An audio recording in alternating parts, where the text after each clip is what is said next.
Fala pessoal, tudo bem? Como é que vocês estão? Imagino que sejam muito bem. Se você tá bem, eu tô bem, todos nós estamos bem. E hoje, com muita alegria, porque eu tô me divertindo muito fazendo esse quadro, eu vim aqui fazer mais um Arte com Fred. Se você não viu o primeiro Arte com Fred, tá aqui, que são 3 poemas para tempos difíceis. Então tem Cora Coralina, tem Bukowski, e eu sempre tô aqui nesse quadro falando sobre arte. Esse é o segundo episódio e eu sempre vou trazer alguma coisa relacionada a teatro, a livro, a quadro, a filosofia, a arte no geral e compartilhar com vocês, sempre no intuito de compartilhar coisas que eu gosto e não de ensinar sobre, mas isso aqui eu acho legal, isso aqui eu gostei, isso aqui é interessante. Eu sou, como eu sempre digo, quando eu tava escrevendo a ideia desse quadro, eu fiquei pensando, eu não quero ensinar sobre, eu quero criar a faísca para as pessoas começarem a estudar um pouco mais de arte e entenderem e democratizar a arte. A gente não pode elitizar a arte, mas sim democratizar, deixar cada vez mais aberta para as pessoas se conectarem. Então eu sou uma faísquinha para criar aquele gosto pela arte que eu tenho certeza que você vai adorar. Pra mim a arte é uma das coisas que mais me faz feliz. Eu até tenho uma tatuagem aqui, eu tenho várias na verdade, mas tem uma que tá escrito: arte nunca é metade. E é uma frase minha mesmo, quando eu comecei a trabalhar com os livros já depois da adolescência. Eu falei, cara, a arte não é algo que se vive pela metade, ou você vive ou você não vive, sabe? É igual ser feliz, é igual amar, não existe meio termo, sabe, para viver a arte. Então eu me entreguei e aqui estou. Então acho justo fazer um quadro sobre. Antes de qualquer coisa, não se esquece de se inscrever no canal, ativar o sininho, que é importante para receber as notificações e também, claro, para ajudar nos inscritos do canal. Hoje o vídeo é sobre 7 motivos porque você deve conhecer o Basquiat.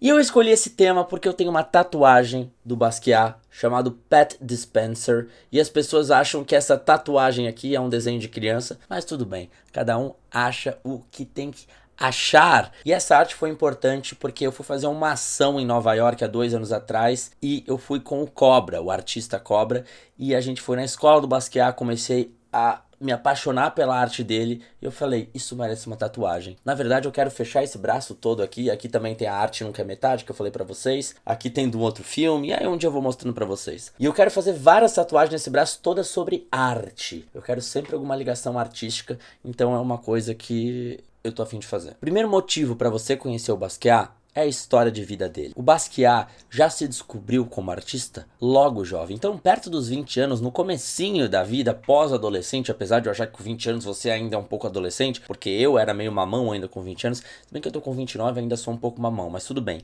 Ele já conseguia se sustentar com 20 anos só com a arte dele. E isso, convenhamos, é um marco muito importante para alguém que trabalha com arte. Ele nasceu no Brooklyn e é filho de pais estrangeiros. O pai dele é haitiano e a mãe dele é porto-riquenha, mas ele nasceu no Brooklyn, em Nova York. Ele nasceu em 1960 e ele era fluente em inglês, espanhol e francês. Então a história de vida dele era muito legal, porque ele era filho de imigrantes, ele conseguiu um sucesso cedo, ele começava a grafitar na adolescência junto com o amigo deles e acabou fazendo um sucesso.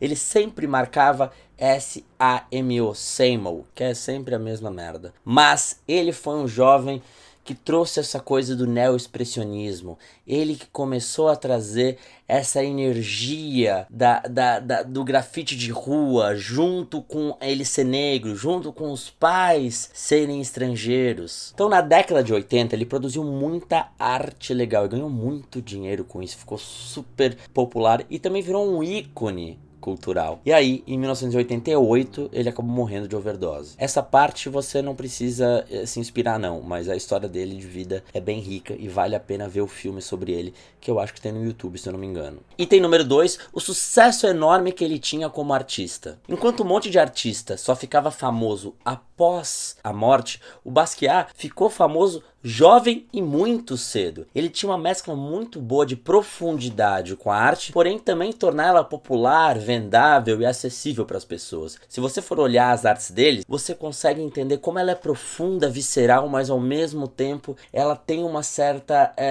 beleza estética, pelas cores, pelos formatos, pela coisa levemente abstrata. Quando ele saiu de casa, ele começou a vender postais assim na rua para poder ganhar um dinheirinho. Em 1981 ele lançou o primeiro quadro dele e já tinha compradores esperando os próximos quadros. Os quadros foram se tornando cada vez mais valiosos e ele tem um quadro chamado Untitled Skull, que o nome em português seria Crânio Sem Título, e que em 2017 agora ele vendeu por 110 milhões de dólares. 110 milhões de dólares. Isso é, nos dias de hoje que o dólar tá alto, uma média de quase meio bilhão de reais em um quadro de 1982 dele. Até hoje, nenhum artista americano, nem Andy Warhol, nem o Pollock, conseguiu uma obra de arte ser vendável com um valor tão alto como essa obra dele. Item número 3, a crítica social das obras dele. O legal é que ele não era um típico cara que iria fazer sucesso naquele momento, porque ele era negro, ele era filho de pais imigrantes,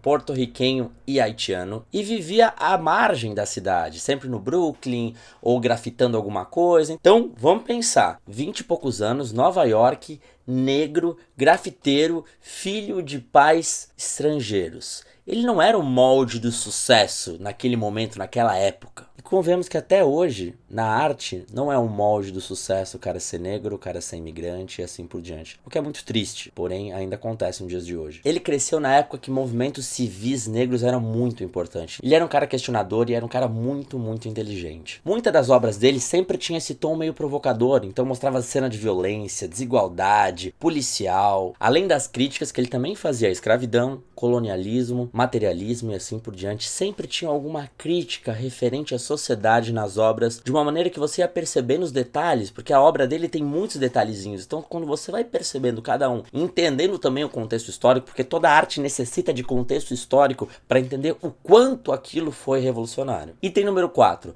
o seu compromisso com a cultura afro. O Basquiat sempre se inspirou em outros artistas americanos, sobretudo músicos de jazz, como o clássico e lindo, e você tem que ouvir esse cara, chamado Charlie Parker. O Charlie Parker é um jazzista sensacional. Eu não sei se o jazzista, esse termo existe, mas se não existe eu estou criando um neologismo agora, mas ele é sensacional. Digita ali Charlie Parker no Spotify e ouve um pouquinho pra você ver como ele é bom e como é gostoso. Cara, jazz é demais, eu adoro jazz. Isso dá um vídeo de arte também só sobre jazz, os cantores que eu mais gosto de jazz. Ele se interessava muito por uma cultura africana, e não só pela estética das artes, mas pela maneira que ele usava os símbolos, as cores e assim por diante. Então era muito legal como ele povoava um lugar que a maioria era brancos, ele sendo negro e expondo culturas afros em lugares onde a maioria eram brancos, ricos e assim por diante. A influência que ele teve com a cultura africana e a influência que ele teve com a cultura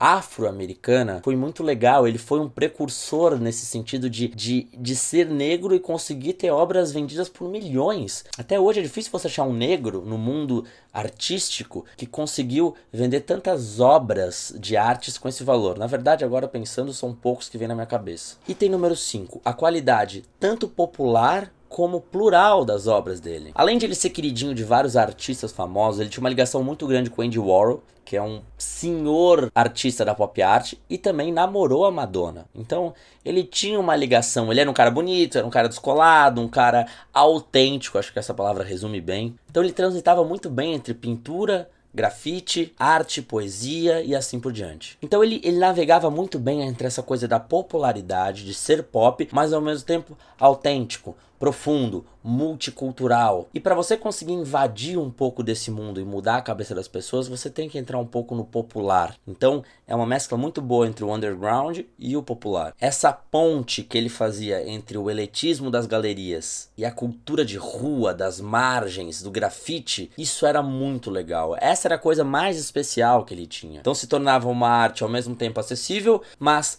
profunda, que fazia pensar, mas também vendia por milhões para várias pessoas. Então, esse contraste que foi a grande revolução dele. Item número 6, a força e a intensidade das obras. As obras deles não eram obras bonitas no sentido de românticas, de fofa, como era a época do impressionismo, nem abstratas ou minimalistas, como muitos artistas da geração faziam. Então, ele tinha essa questão mais profunda, como eu falei para vocês, e além disso, ele trazia uma coisa meio do expressionismo, expressionismo, só que seria um neo-expressionismo, porque é um novo expressionismo. Mas eu também não quero entrar em muitos detalhes para não ficar uma coisa muito profunda e meio chata aqui, porque o meu objetivo é compartilhar e não dar uma aula, como eu sempre falo, é sempre compartilhar coisas legais, às vezes até um errinho, às vezes vai ter outro, e vocês podem me corrigir também aqui nos comentários. Então ele tinha um neo-expressionismo, que era uma expressão nova, né, que já seria esse expressionismo antigo, só que ele veio com uma nova proposta um pouco mais contemporânea. Então ele tinha uma coisa muito visceral, sabe, uma coisa muito profunda, uma coisa muito de contraste, de elemento, de símbolo, de cor, de palavra, de textura,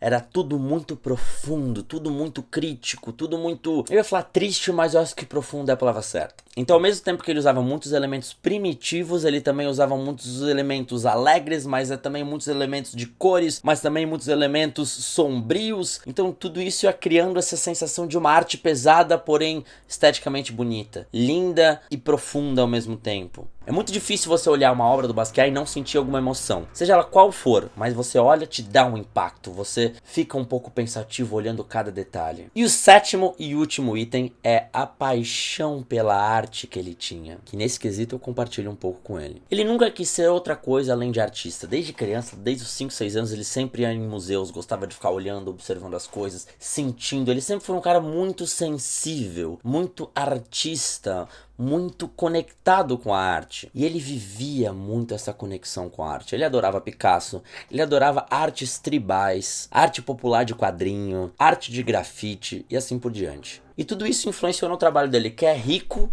de referência antiga e moderna e ao mesmo tempo de coisas eruditas e populares também. Eu gosto muito do Basquiat.